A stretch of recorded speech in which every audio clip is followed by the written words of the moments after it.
Hey guys, Jake here, and today I am here with week number 6 of NPL Minors.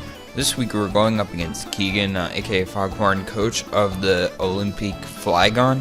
Keegan is a pretty okay player, but where he shines in the Pokemon community is his trolling and shitposting, so I can definitely respect him for that.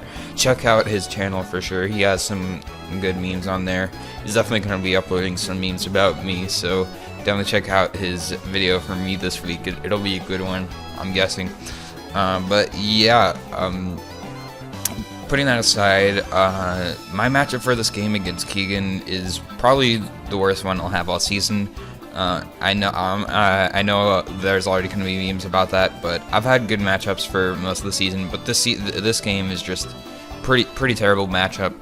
His physical threats just overwhelm my team and pressure my team too much to the point where I'm forced to bring hyper offense, and even that is somewhat ineffective because he has pretty good checks to a lot of my offensive threats. So I did build many variations of teams. As you can see on my screen, I have 3 different teams that I built right here. One being a first draft, one a hyper offense variant, and the other just a final team that I knew I would bring. But yeah, so let me just go over the threats he has on his team. The first and probably I would say the second biggest threat to my team is the Zygarde 50. This one is just really scary just because it can run DD plus Z Outrage and just kind of destroy my team. I do have a Shaman, which is like a good 1,000 arrows resist, but it can't really beat Dragon Dance plus Z Outrage just because I can't OHKO Zygarde back, and I would be back at around and I would pretty much die to Z Outrage. Even if I don't, I'll be rocks into Z Outrage definitely kill me, and I wouldn't be able to OHKO him back. And it takes hidden power ices pretty well. So yeah, Zygarde is a huge threat to my team. I really think his set will be Dragon Dance Z Outrage just because after scouting Keegan, that's pretty much the only set he's brought, and Z Outrage is very effective against my Shaman, so I'm definitely expecting that. I built this team not really anticipating a bulkier sub Zygarde, which could come back to bite me with some of my sets, but I think it'll work out because I'm really confident he'll bring that. I think he'll be adamant speed creeping something like my Togekiss or my Rotom even, so yeah, I'm pretty confident in that set. He's also got the Mega Medicham. Mega Medicham is honestly the big reason I picked up Dusclops. In fact, this matchup is the big reason I picked up Dusclops, because if you look at my team, if you look at these teams, all 3 of them have Dusclops, and Dusclops is pretty crucial to this matchup just because it can switch into Mega Medicham pretty nicely, and I can threaten it out with Will-O-Wisp, Nightshade, and stuff like that. I take like 35 max from Zen Headbutts, but yeah, the issue with Dusclops this game is that it's just so pressured by all of his team that it's going to be difficult to keep it healthy. But it's really good for Medicham just because high jump kick. It makes high jump kick less free, and it pretty much forces him to click Zen Headbutt, which is nice because that is much weaker. It does like 35 max, and I can threaten him out with a Will-O-Wisp. And yeah, he's also got the Entei. Banded Entei is just a ginormous side versus my team. My only switch in is Quillfish, really, which has a terrible matchup versus team. Just so much threatens Quillfish, and and I do have something that can kind of take Sacred Fire, such as Garchomp, but I really don't want to be switching that into Sacred Fires in case of a burn. So yeah, Entei is a pretty big threat. Also, its priority E-speed is very nice versus my frailer stuff, so definitely gotta watch out for that. Skarmory is a huge nuisance to my team just because it checks so much of my team good. It checks Garchomp with Dual Stab very well, forcing me to run fire moves. I forgot to mention, I actually made a lot of my new free agent moves this week. I did pick up Dusclops, Alakazam, Bisharp, and Mega Kangaskhan, and I dropped Meloetta, Simeon, Pawniard, Mega Gyarados, and Snorlax. So yeah, those come into effect this week, and those free agents probably made my team very weak to Skarm. Skarm checks a lot of stuff, such as like my Mega Kangaskhan. Good chance it'll be Rocky Helmet.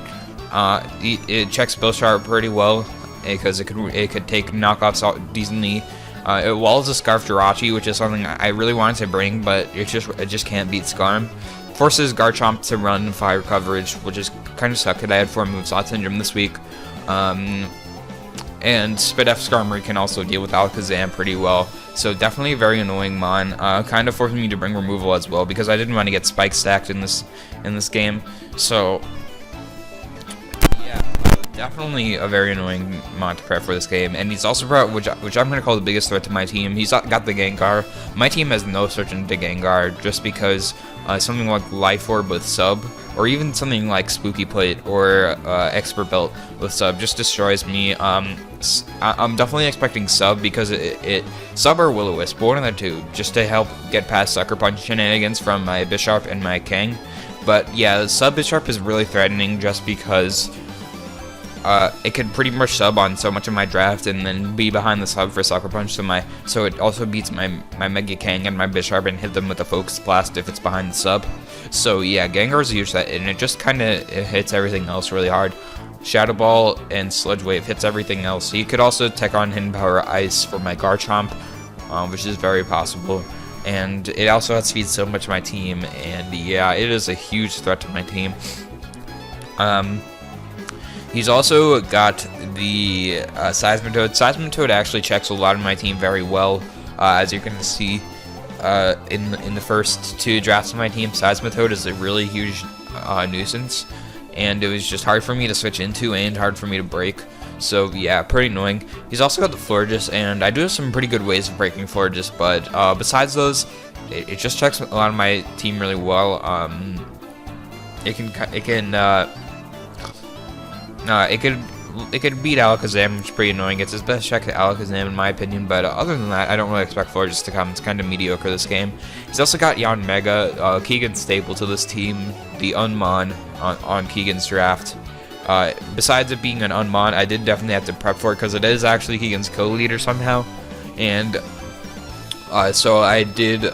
It did really pressure me in prep because I wanted to bring a hyper offense team, but when something like a Life Orb speed boost on Mega is a potential on the other team, kind of bothers that a lot. So it was kind of annoying to prep for, and Air Slash, Bug Buzz, Protect, and then something like Hidden Power Ice is something I'm expecting just because it hits my whole team, and Hidden Power Ice is nice for Garchomp. You could also run Shadow Ball to hit Rotom, but Tinted Lens attacks do a ton to Rotom anyway, so I was kind of unsure. Hitmontop can be a pretty solid response to Mega Kangaskhan potentially, something like Rocky Helmet, Intimidate. So other than that, I don't think it's that good this game, but it could be a very solid check to Kangaskhan, so I did definitely keep it in the back of my mind. He's also got the Diancie. Diancie is pretty much his best Salazzle check, so I could see him coming for that reason.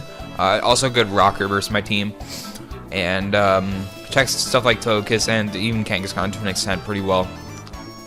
So, although quite frankly, I probably underprepared for it, as you're going to see, so yeah, Diancie could be a pretty big nuisance. Raichu, Alolan Raichu I'm not really scared of. I do have pretty good responses to that, and he's also got the Buffalon, which he's brought like 3 times, and it's been like AV every time.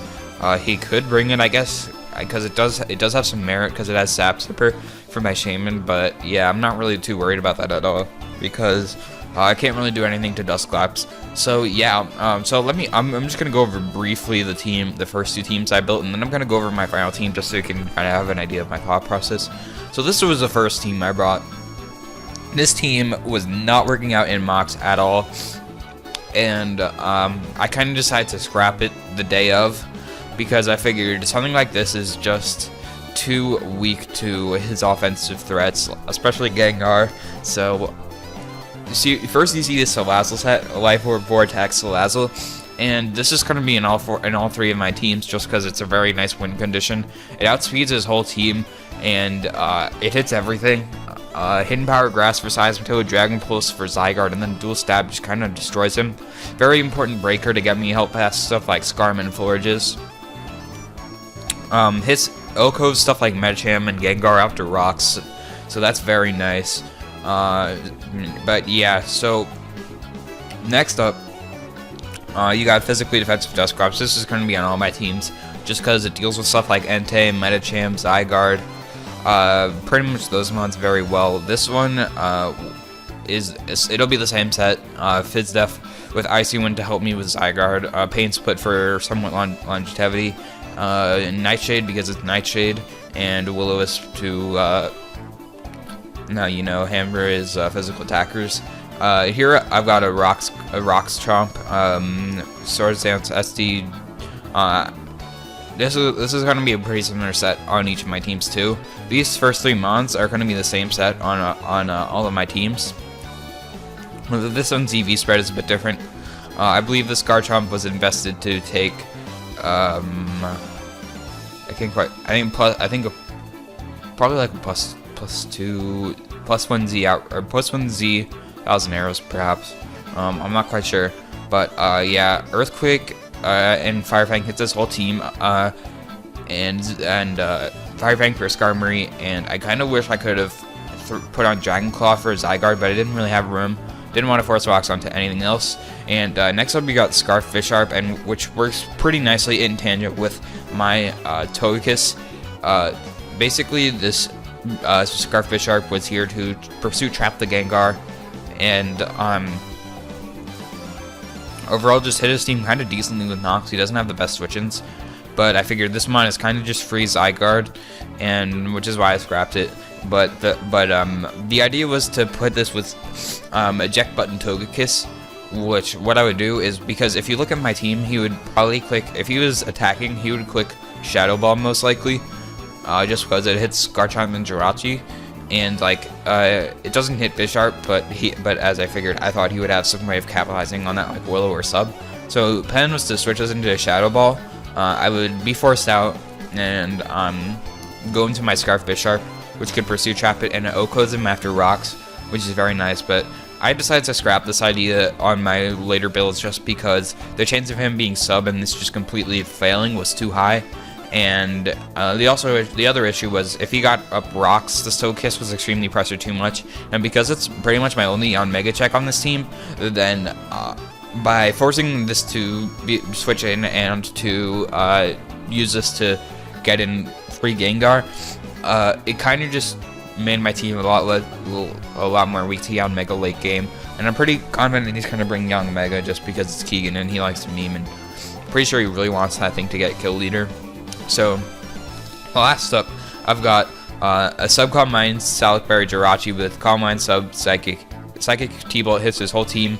I kind of wish I could have put on Flash Cannon, or not Flash Cannon, Hidden Power Ice for Zygarde, but I like Sub more just because I can sub up, get my Salikberry boost. It really capitalized on Florges and Diancie, and I'm max speed, so I can speed tie with Medicham, but this would eventually be scrapped. So yeah, this team was too weak to Gengar, and like rocks just pressured this team too much, and this Jirachi was too hard to get off, and Zygarde was also a huge issue to this team because my team is too passive aggressive. So this was a more offensive team I built. As you can see, I got same Salazzle, and next up I got a Sash Jam. Sash Jam is nice versus this team because it's good for stuff like setup Zygarde. I can once I get a bit of chip, I can kill it with Power Ice, and just hits a lot of his team overall very hard. Shockwave is for Skarmory because it allows me. I could run Hidden Power Fire, but then I can't run it Hidden Power Ice for Zygarde. Energy Ball is nice for doing a shit ton to Seismitoad and Diancie, and Psychic is just Psychic, good stab. Also had a SD Bisharp with black glasses, but issue was the Zygarde pretty much, and yeah, this was a pretty good breaker versus his team, but like it could set up on Skarmory, it could sucker Gengar, it could Iron Head Florges, and I could just SD in a lot. And he didn't like taking suckers, but I figured he would definitely have some counterplay to sucker. This is also checked by Hitmontop pretty well. This doesn't like taking mock punches. Got the same Garchomp, except I don't have that investment, and because I do have more answer to Zygarde on this team. Same set, Ground DMZ, Rocks, SD, Earthquake, and Fire Fang, Ground DM. And I've also got a Scarf Jirachi on this team with Ice Punch, Iron Head, Zen Headbutt, and U-Turn. This mon is pretty nice against this team, except for two things. One, Entei.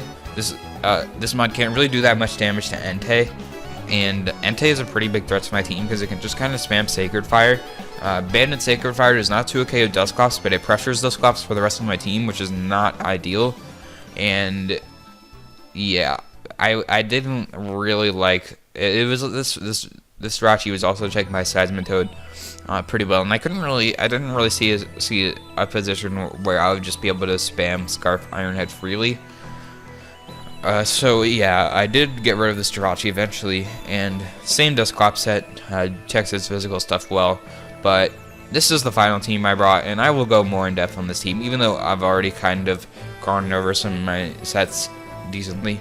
So first up, I've got my Salazzle, rocking 4 attacks Salazzle, Life Orb for the extra power, Sludge Wave to hit stuff like the Florges, Entei, and just a stab that doesn't miss. Very nice versus this team. Hidden Power Grass does a very nice amount of damage to Seismitoad, and it does some nice chip to Diancie considering it doesn't have recovery. Well, Sludge Wave does more, but Hidden Power Grasses for Seismitoad pretty much. Dragon Pulses for Zygarde. It does like 65 minimum to an offensive Zygarde, which is some very nice damage. A lot of stuff on my team can definitely chip it to get in the range of that, which is very nice. And I've got Fire Blast. Fire Blast over Flamethrower to get me Okos on stuff like Medicham and Gengar after rocks. So yeah, this mon outspeeds his whole team and hits it very hard, so this is definitely a very solid win condition this game. And yeah, I kind of built around this mon. And next up, I have a Sash Alakazam again, same set that you saw earlier, but with Psyshock over Psychic. Psyshock does a bit more damage to Florges, and I figured it was overall better. Hidden Power, Sash Slam is very nice because it helps me stop sweeps from stuff like Zygarde.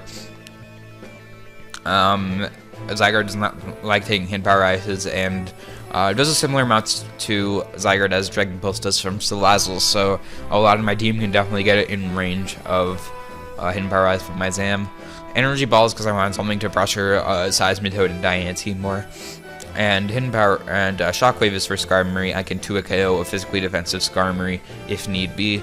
I did consider some other moves such as Counter, Taunt, and I think Protect, just because Protect is a nice move on Sash Sam. But overall, 4 attacks Sash Sam is a pretty nice mon versus team. Outspeeds everything and is nice to stop sweeps. Next up, I've got a pretty solid breaker versus team. This is a mon that pretty much replaced Bisharp as a breaker, and I've got my Mega Kangaskhan this week, making its debut with Parental Bond, obviously, but Return, Sucker Punch, Fire Blast, and Ice Punch.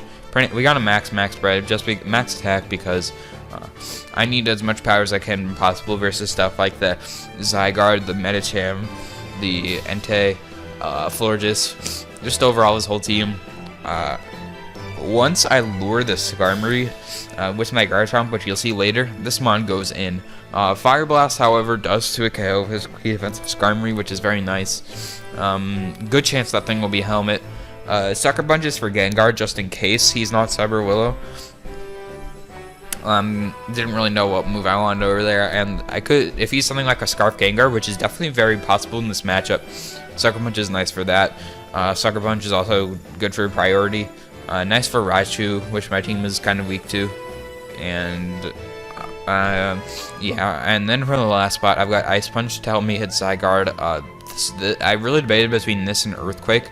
Earthquake was nice to hit Gengar, so I could hit Gengar, and also for Diancie, but I decided to bring, I decided to say, fuck it. I don't think Diancie is pretty likely. This set is kind of odd by Diancie, but I can't chip it, so I figured, oh well, I wanted something to help me get Zygarde, so this mod does that. Earthquake isn't that good for Gengar anyway, because I am naive to speed tie with Medicham, and so I don't really like taking stuff like Sludge Phase or Focus Blast anyway. So yeah, next up I've got, I did kind of change my Garchomp set. This time it is Fire Roomsy with, but same moves, Stealth Rock, Earthquake, Swords Dance, and Fire Fang. I really like Sword Advance into Z Firefang in this game because just because I did add the Kangaskhan on this team, and once that Skarmory is lured, because there's a good chance this will be his Garchomp answer, this Skarmory will be his Garchomp pivot, then Kang really just goes in. So yeah, losing the ground EMZ kind of sucks for stuff like Seismitoad and Fleur. Just besides that, it doesn't really make a huge difference. But yeah, rocks are pretty crucial versus this team for stuff like the Entei and the Yanmega. Earthquake plus Firefang hits his whole team for at least neutral damage. No Dragon Claw is unfortunate for Zygarde, but overall very nice versus his team.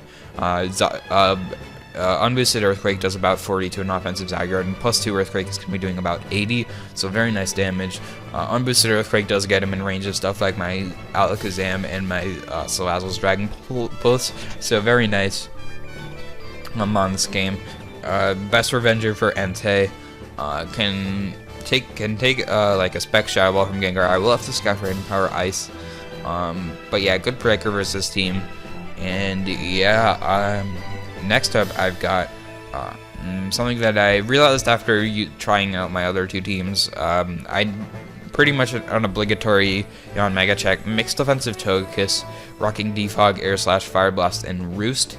I did kind of want to put T-Wave on this one, or Encore, but I opted that this moveset was the best in the end. Fire Blast is very nice for Skarmory. Air Slash and Fire Blast sets his whole team apart from Diancie. I can flinch a lot of his walls down if need be. Roost is good for recovery, and with the special defense investment, I check Yanmega pretty well. I believe I'm not too KO'd after rocks. Flinches are a thing I definitely need to be wary of, so yeah, that could be potentially quite annoying. But yeah, Defog I felt was necessary this game just because of the potential of Spike Stack with Skarmory.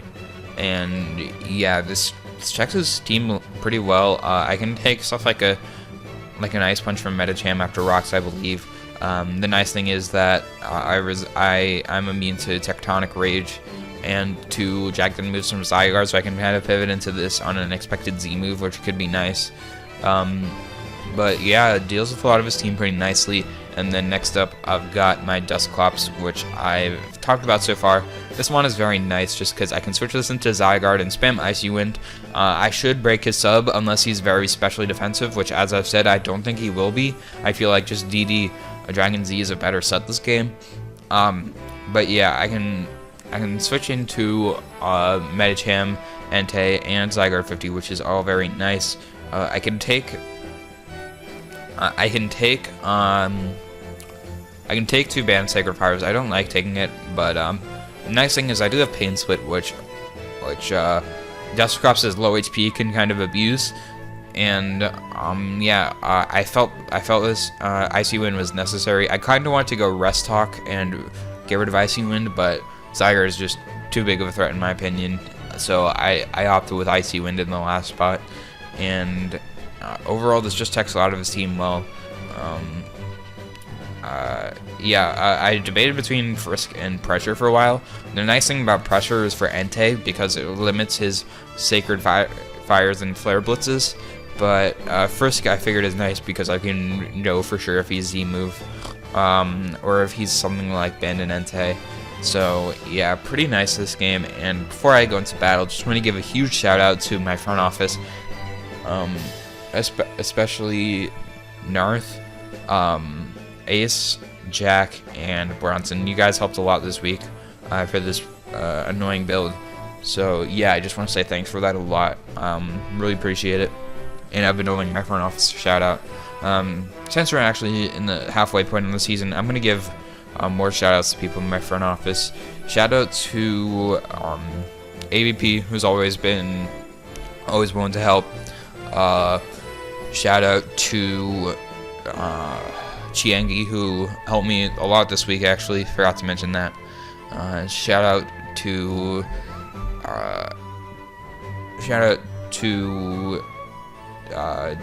Dougal. He's been mocking me a lot, and overall just pretty nice. Shout out to my boys in the TNI chat, such as Hiker and Techno, gave me a lot of feedback this week, especially. So yeah, thanks for all that, my guys. So yeah, there's a team build, pretty long, but I felt like I really need to go in depth this week. So yeah, I'll be right back with the battle. Alright, here we are at the game versus Keegan, and as you can see, he decided to bring a team of Skarmory, Eon Mega, Entei, Zygarde 50, Diancie, and Gengar, so kind of what I expected, but he didn't bring the Mega Medicham, which is nice. He also didn't bring the Seismitoad, which kind of made me happy, but he didn't bring the Diancie, which I kind of did not prepare for that much, so kind of annoying. I'm really wishing I had EQ on my Kang at this moment in time, but yeah, I'm going to lead off on my Garchomp here just because it has a very solid matchup with most stuff, and getting up my rocks is very key this game. But he decides to lead off with his Gengar, and this could be a Life Orb Gengar, which it's the only way he OHKOs me within Power Ice. I feel like he does need to keep this Garchomp in mind, but then again, Scarf Garchomp isn't that good versus team. It does check a lot of his setup stuff like Zygarde well and Gengar, but it's walled by Skarmory, and if I was Scarf, I probably wouldn't lead with it. So I don't think Keegan would really. I think Keegan wouldn't think that I would be Scarf Chomp. So I'm just gonna scout for the Life Orb Perspects and Power Rise, and I'm gonna Blitz Switch into my Kangaskhan. It beats like Specs Shadow Balls play too, so I go into that as he goes for the Power Rise. He crits me, which is a bit unfortunate, but it's not the hugest deal, and he reveals a Life Orb. So expecting him to either Sludge Wave on this turn, or Focus Blast, or go for the Will-O-Wisp or Sub. I pulled the switch hard into my Salazzle. He did reveal Life Orb, so I feel Sub is less likely. So I'm expecting Will-O-Wisp. So I feel like Salazzle is a pretty nice switch in because of the Life Orb hit, he is in guaranteed range of Fire Blast. So I go hard into my Salazzle as he actually does go for the hidden Power or the Will-O-Wisp, and which is nice. So here you should know that that Life Orb Fire Blast OHKOs him, and he has a very solid switch into Diancie. So here on this turn, I'm going to put a double into my Garchomp, predicting the Diancie to come in, and I do get that just right. So here on this turn, I could get up my rocks, but this could also be a Shukaberry Diancie, and if it is, I want to get that damage and break that Shukaberry as soon as possible, so I'm just going to go straight for the Earthquake. He doesn't really have a switch in besides Skarm, which I can get up my rocks up on anyway, so I'll just fire off with Earthquake as he does go into his Skarmory, and I can just set up my rocks on this turn as we just trade rocks on this turn, and I figured there's a good chance he's going to Whirlwind right here, but if in case he doesn't, setting him a Sword Dance is nice because I can Inferno Overdrive on the next turn and really pressure the Skarm a lot. So I'm just going to set up a Sword Dance as he defogs, which I thought was pretty odd just because he just set up his rocks versus me, but because it allows me a free SD, I don't mind. And now I can just fire off a Z Fire Fang, Inferno Overdrive, and do a ton. That does 88 to this Skarmory. It's actually min-roll, absolute min-roll, but it doesn't really matter because now I can just bring in my Kang. I did want a Fire Blast right here just because I didn't want to take the obvious Rocky Helmet damage. But if I missed Fire Blast and he roosted, I could just be in a terrible position just because this Skarmory would still be alive. So I'm just going to make a safe play and go for the return. One hit will knock out the Skarmory, so I don't need to take 2 rounds of Parental Bond on 2 rounds of Rocky Helmet. He goes into his Entei, and I figured I do want to keep my Kang around. It's just nice for stuff overall. I figured I expected a Bandit E-Speed to come in here. Only a Bandit E-Speed can kill me, and or something like a Scarf. Banded Flare Blitz is an option here, which is like maybe I choked here by going into Dusclops, but I figured that would be an odd play because he does still have his Diancie in the back, and if he was something like a Banded Entei, and he went for a fire move, he would have to take a strong return, so I didn't really expect that. So I just go into my Dusclops here as I frisk, and he's actually Flame Plate, and he goes for the Sacred Fire. So I eat that up pretty nicely. I'm just gonna fire off a Nightshade and get some nice chip on this.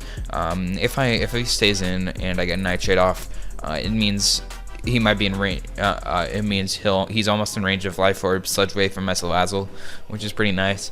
So I'm just going to fire him a Nightshade as he goes into his Zygarde, and this is perfect because that damage reveals he is definitely an offensive Zygarde, So I'm just going to Icy Wind on this turn as he goes into his Gengar. And here on this turn, I'm kind of going to sack my Kangaskhan off, but it's not really sacking it off because Shadow Ball is kind of likely here. And if he does go for the Shadow Ball, I will be able to pressure this Gengar out because it does have the speed drop, and he has to be wary about that. So he has to definitely fear Earthquake. So I go hard into my Kangaskhan this turn as he goes for the Shadow Ball, which is great. I'm really wishing I had Earthquake at this point in time because I could literally just fire off an Earthquake for free and be in a great spot.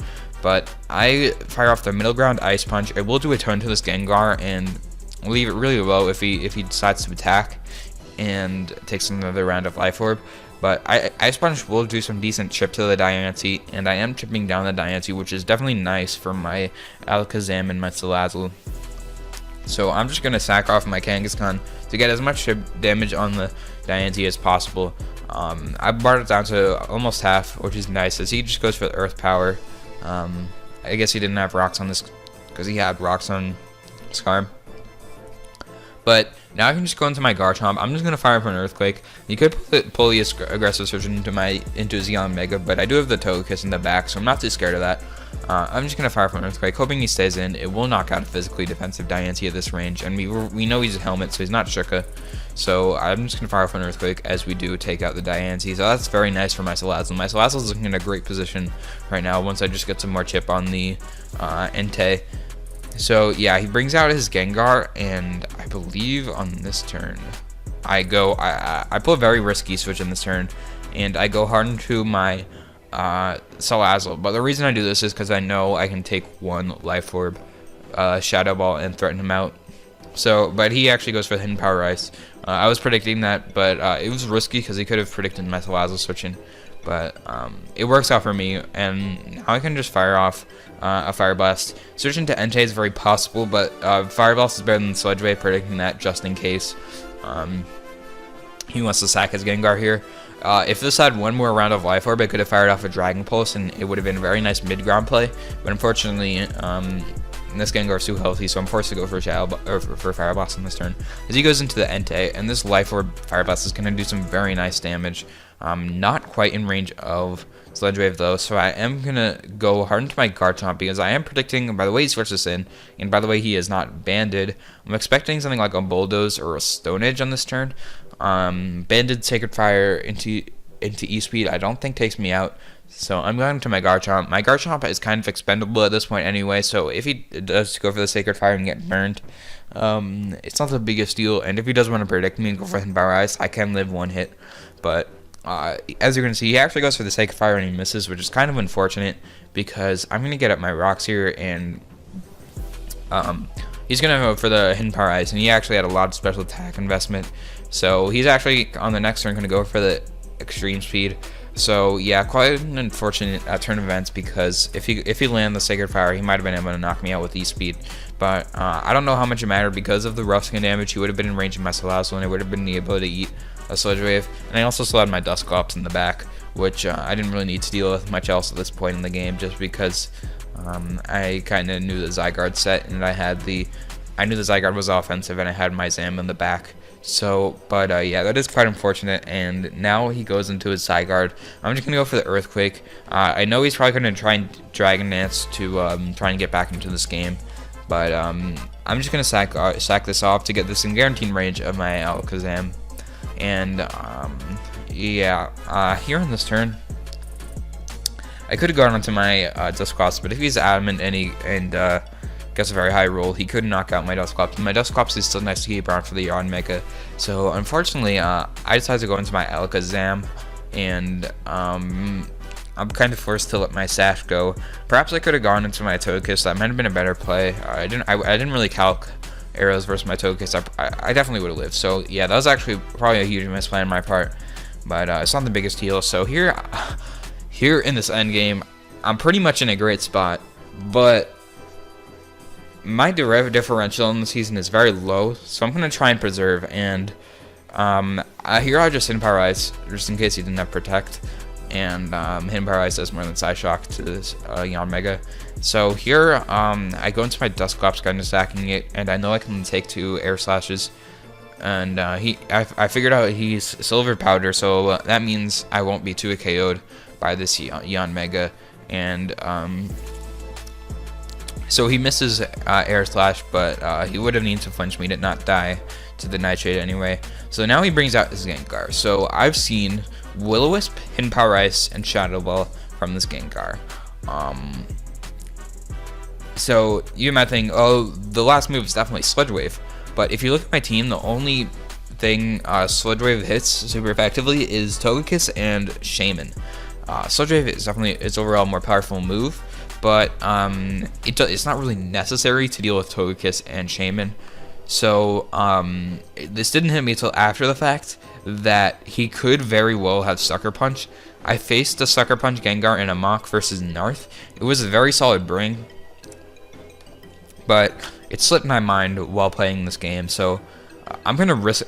So if he did actually have Sucker Punch, I actually would have choked very hard by the plays you're gonna see I'm gonna make trying to preserve differential. So I'm gonna go into my Togekiss.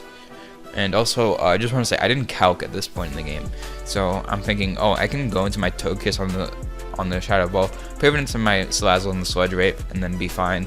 But so I go into that. I am able to take a Life Orb Shadow Ball pretty well, but I pivot into my Salazzle. But as you can see, this is actually pretty dumb of me, because the Sludge Wave damage will actually put me in range of hidden power of Life Orb Recoil, and if he had Sucker Punch, he actually could have just won the game right now. Because say he Shadow Balled again, I would have died, and he would have also had Sucker Punch for the Alakazam. So my play was definitely just to sack my Dusclops at that point, not worry about differential. But obviously it was extremely likely that he had Sludge Wave over Sucker Punch in his last spot, but you never know, and it could have been a huge choke on my part.